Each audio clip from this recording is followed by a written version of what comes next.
Part two is that if you ever walk into an emergency room and the emergency room doctors gasp at you, go home. Man tries to commit suicide with a crossbow and fails. First, imagine the weapon pointing heavenward beneath his chin. After the trigger's quick tick, the following. What for said undead must have sounded like a rocket's stratospheric crash, which is to say the arrow just crested the crown, i.e., it got stuck. At which point, the head, now a kebab, said undead had the wherewithal to unscrew the skewer from the little lodged missile and pull it out. It's true. To walk to the emergency room. I love to think grace takes strange shapes. The arrow balm to the howl of neurons. To think of that walk beneath the velvet night. Stay with me. Don't think headache.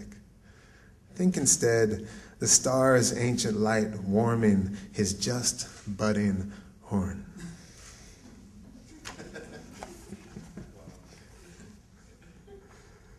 Oh, it's so nice that you're laughing at him.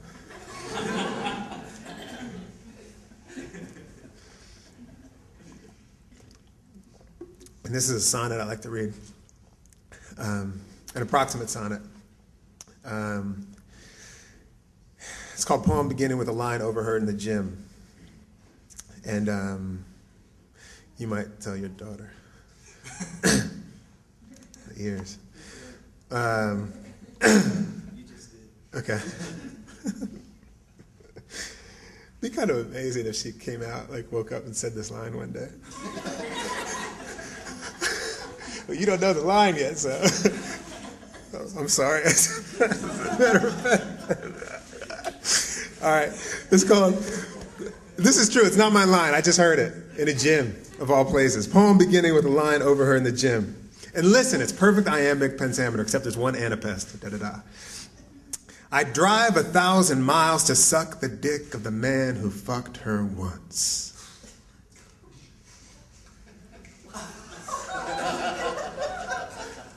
And I'm going to read it again.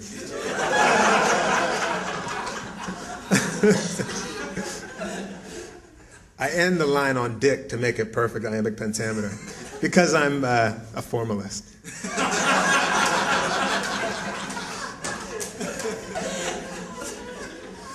I drive 1,000 miles to suck the dick of the man who fucked her once. If you're like me, the pristine lilt of iambic verse will halt your dumb work on the bench press. You also love the hyperbolic rattling of logic's cage. Mostly, you love the way the loins fuel the tongue's conjure.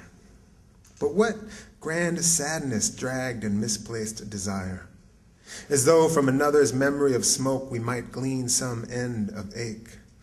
Truth be told, ache's shop is long set up, is birth's phantom limb. Let's instead admire the tether, its blue flame, its wrangle with the loamy earth for the body, the keepsake.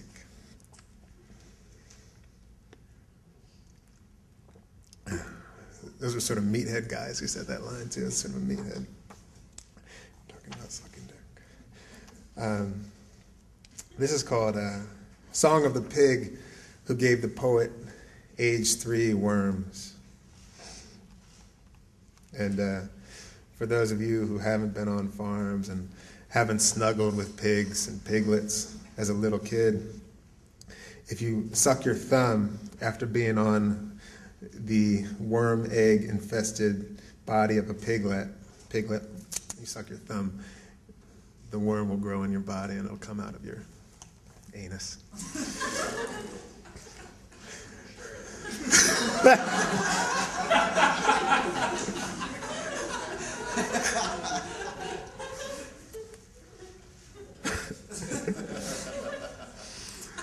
Song of the Pig Who Gave the Poet Age 3 Worms. You did not know, it's in the voice of the pig, in case you didn't recognize it. You did not know what the hands that held your hands would do to me, my mother and siblings.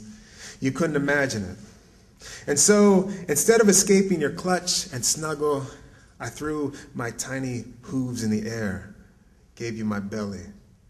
The other hogs watched. Although I dreamt of opening your throat with the same blade stained with the blood of my kin, your touch felt good, honest, kissing my snout and eyes, my pig's mouth. And when you left, walking backward, weren't you?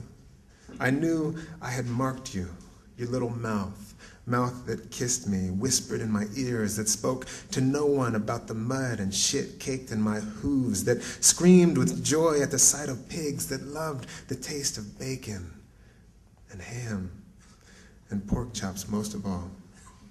For the lies and smiles and for your dull memory, do you recall the color of my eyes, the speckles of pink crawling across my snout, the smell of the smooth ridge of my spine? For this especially, I tried to mark you with the pain of worms, which, like everything else, failed. Hands, snout, wind-blown sand of our bones. 2 more poems here. This poem is called Dying as an Art, and it's a response in a way, it's a kind of commentary on the Sylvia Plath poem, Lady Lazarus, which a lot of you may know. She uses that line. Dying as an art. Not really. Save the song the sickle sings, we expire the same. Lights out. But what of the florid burden of living? This one's body craves the bottomless caesura. Just ask his bone marrow belting out its omnivorous hymn. But the man's not just a gumbo of muscle and bones. He'll swim through a bog of poison to stay on with it. Leave the better part of most meals, give or take and entered, swimming in the John. And when his pimpled thighs beg reprieve from needle pricks, he will ask his pal to pinch and pierce the as yet untouched triceps. To stay on with it. Catch my drift? Dying's a lowly knockoff of the real thing. The man who, on erasure's edge, spears with his hands this earth, shoves the muddy stuff in his mouth, and chews. And this last poem is called 2 Bikers Embrace on Broad Street. And these are bikers like Harley bikers, Harley guys. And Broad Street's a street in Philadelphia. Maybe, since you're something like me, you too would have nearly driven into oncoming traffic for gawking at the clutch between the 2 men on Broad Street in front of the hospital, which would not stop, each man's face so deeply buried in the other's neck. These men not, my guess, to be fucked with. Squeezing through that first porous layer of the body into the heat beneath.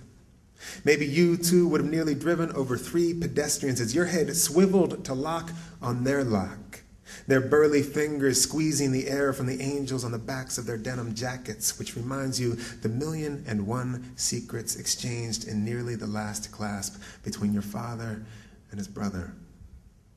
When the hospital's chatter and rattle somehow fell silent in deference to the untranslatable song between them. And it continued, that clasp endured through what felt like the gradual lengthening of shadows and the emergence of once cocooned things, and continues to this day. So too did I float unaware of the 3,000-pound machine in my hands drifting through a stoplight while I gawked at their ceaseless cleave going deeper and deeper still. So that Broad Street from Fairmount to the Parkway reeked of the honey-scented wind pushed from the hummingbirds now hovering above these 2 men, sweetening somehow the air until nectar. Yes, nectar gathered at the corners of my mouth like sun-colored spittle, the steel vehicle now a lost memory as I joined the fire-breasted birds in listening to air exchanged between these 2 men who are themselves listening. Forever to the muscled contours of the other's neck, all of us still and listening, as if we had nothing to blow up, as if we had nothing to kill. Thanks, Tom, for bringing it.